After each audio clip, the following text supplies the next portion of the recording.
Hollywood fail করে যাবে, Hollywood fail করে যাবে এইরকমই একটা ট্রেলার বানিয়েছে কালকি 2898 এডি। যেরকম ভাবে নাগ অশ্বিন তার যে ওয়ার্ল্ডটা ক্রিয়েট করেছে না, সেটা কিন্তু হলিউডের যে কোনো সিনেমাকে ফেল করে দেবে।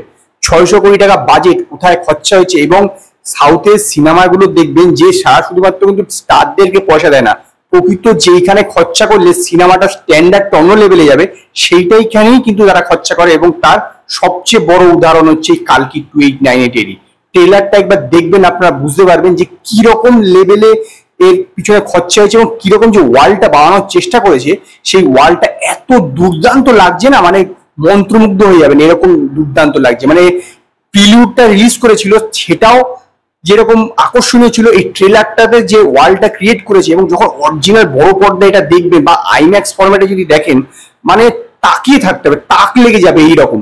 পুরো গল্পটা হচ্ছে কিন্তু জলকে, মানে জলের উপরে, জল কার কাছে থাকবে সেটার উপরে। কমপ্লেক্স বলে একটা জায়গা আছে, সেখানে খাদ্য জল যাবতীয় কিছু সমস্ত কিছু এভেলেবেল, এবং প্রবাসরা যেখানে থাকে সেইখানে কিন্তু সেগুলো এভেলেবেল নয়। তো এইখানে একটি দেখাচ্ছে যে দীপিকা পাড়ুকোনের একটি সন্তান হবে। তো এই যে সন্তানটা, সেটা মনে হয় কোনো একটু অবতার হতে যাচ্ছে, সেটা আগের থেকেই জানতে পারবে। এবং এখানে আরেকজন টলিউডের অভিনেতা শাশ্বত আছে। তো শাশ্বত হচ্ছে এই কমপ্লেক্সের প্রধান। তো সে ওই দীপিকা পাড়ুকোনকে ধরতে আসবে, আর সেই সময় বাই চান্স প্রভাসের সঙ্গে দীপিকা পাড়ুকোনের দেখা হয়ে যাবে এবং প্রভাস দীপিকা পাড়ুকোনকে বাঁচাবে। এবং তারপরে কি হয় সেইটাই হলো পুরো এই সিনেমাটার গল্প। এটুকুনি আমি যা ট্রেলারটা দেখে বুঝলাম। এবং একদম শেষে কমল হাসানকে এখানে প্রেজেন্ট করা হয়েছে, মানে ট্রেলারের একদম শেষে। সিনেমাতে কিরকম আমি জানি না, কিন্তু ট্রেলারে একদম শেষে। এবং কমল হাসানের লুকটাও কিন্তু বেশ দুর্দান্ত। এখানে আগে কোনোটাতে কমল হাসানের লুকটা রিভিল করেনি, জাস্ট একটু একটু দেখিয়েছি, ফুল কিন্তু লুকটা দেখায়নি। কিন্তু কমল হাসানের গলাটা যখন শোনা যাচ্ছে, ভয়েসটা বেশ একদম দুর্দান্ত।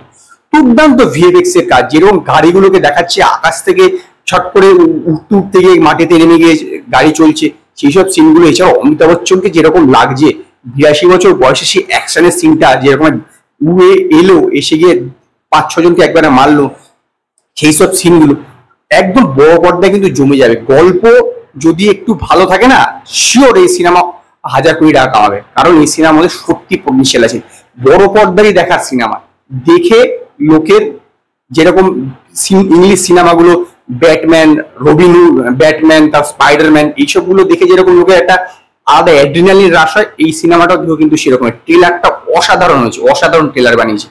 যেরকম গ্র্যান্ড স্কেল, যেরকম তার কালার গ্রেডিং, সেরকম তার একদম টাইমিং এ সমস্ত কিছু প্রেজেন্ট করা, সমস্ত কিছু একদম টাইমিং এ। দেখবেন মাঝখানে কমেডিও দিয়েছে, সমস্ত কিছু দেখবেন। নাগ অশ্বিন সত্যি কিন্তু একজন ভালো ডাইরেক্টর, তার এটা কিন্তু প্রমাণের ট্রেলারটা দেখি। এবার দেখা যাক সিনেমাটা কিরকম হয়। ট্রেলারটা আমার অসাধারণ লেগেছে, এবং সেই কারণেই আমি এই ট্রেলারটাকে 5-এর মধ্যে 4.5 স্টার দেবো। যদি আপনারা কালকি 2898 এডি ট্রেলারটা দেখে থাকেন, তো আপনারা আমায় কমেন্টে জানান আপনাদের এই ট্রেলারটা কিরকম লাগলো।